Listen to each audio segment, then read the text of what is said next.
Hey, what's up, everybody? I want to talk a little bit about Dak Prescott today, and congratulations. I'm not talking about his money. I'm not talking about contracts. I'm talking about something that man can do better this year, which the Cowboys are really going to need from him. Now, it's actually two different things that I want to talk about. The first one is the sack numbers. Dak Prescott has got to do a better job of not taking sacks. Now, he's not alone in this regard. There's other quarterbacks in the league that have similar struggles in terms of holding on to the ball too long and taking too many sacks. There is a debate going on in the nerd world right now about our sacks on the quarterback, our sacks on the offensive line. But the beauty of that is that I can just present information and we can make our own assumptions. I'm not going to tell you how to interpret information. I'm just going to give it to you. So what I want you to do is I want you to take a look at this. So what we're looking at here is the two nerd ways of measuring offensive line play, which is the pass block win rate from Next Gen Stats and Pro Football Focus's pass blocking grades. Now, whichever one of those you use, you'll notice there's a blue line that runs right through the middle there. That is where average is. That blue line is average. And you will notice right on that blue line is the blue star of the Dallas Cowboys. So last year, I know we imagined them as being like the worst blocking team ever because at times you had different guys out, and they did. They had some struggles in pass protection. A lot of teams in the league do. So according to the nerds, which I do believe the nerds because they're just using science, guys. These are just numbers.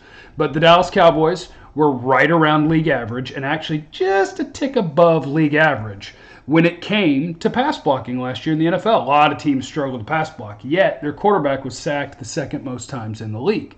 The conclusion that I draw is the quarterback has got to do a better job of getting rid of the ball. There are absolutely unavoidable sacks in the NFL. Your guy gets whipped too fast, whether it's Suafilo, Connor Williams, somebody filling in. You do have times where you're just going to get sacked.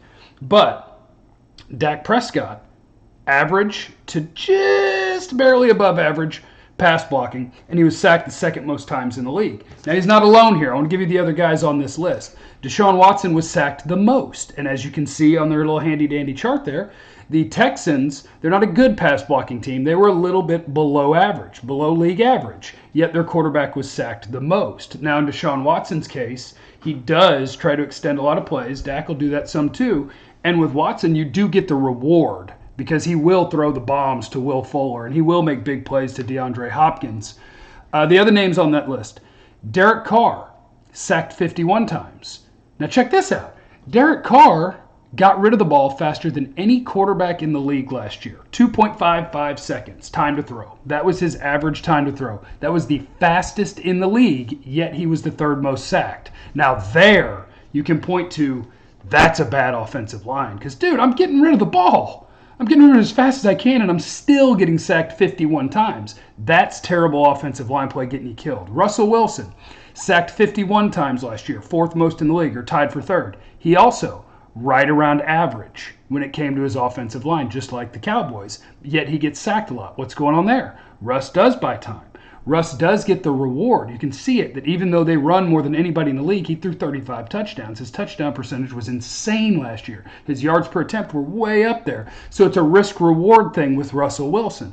Aaron Rodgers was sacked 49 times last year, despite having the best offensive pass blocking line in football. This is why a lot of people are talking about Aaron Rodgers isn't the same guy.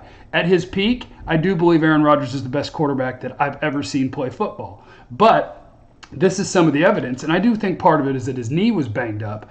But according to the numbers, best offensive line in terms of pass blocking in football, and yet he was the fifth most sacked because he leaves clean pockets too often. He's trying to do too much, even though for some reason he was also checking down this year. So he had a Dak problem, which was that's too much risk for too little reward. So those are just the numbers that I want you to be able to see. And so Dak Prescott just got to get the ball out. So see, look at this. We can talk about the quarterback and how he can improve, and we don't have to talk about how much money he might make or he does make or what is he worth. Let's just talk about the quarterback. The other thing that Dak Prescott can improve on, I don't have the numbers to flash up in front of you, but I did see them this morning. When there's 8 guys in the box, 8 or more, how far down the field do you throw it? When you get 8 men in the box, it's a great opportunity to get big yardage because you're going to have a lot of man coverage. The worst in the league since Dak's been in the league, 2016 through 2018. The lowest average depth of target with 8 men in the box is Blake Bortles. He is the guy who throws it the shortest, even though there's 8 men in the box. Why? He's a bad quarterback. Second in the entire league is Dak Prescott at 8.2 yards. So you can talk about Zeke getting the box loaded. You can talk about, and I don't believe that's true. I think science will show you it's not that. It's how you align. If you bring out 2 or 3 tight ends, yes, you're going to have a bunch of people in the box.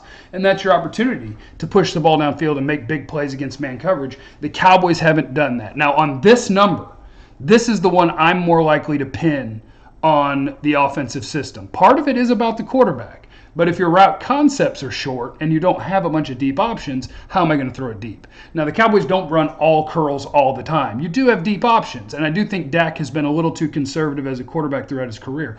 But on this number, where he is the second most conservative guy in the league with 8 guys in the box, I think it's partially him and it's partially the coaches trying to protect him or trying to protect their offense and play football the way they want to play it. So that's it. Without mentioning his money, without mentioning any sort of contracts, we're just talking about, hey, how can you improve this season for Dak Prescott? 2 incredibly important things.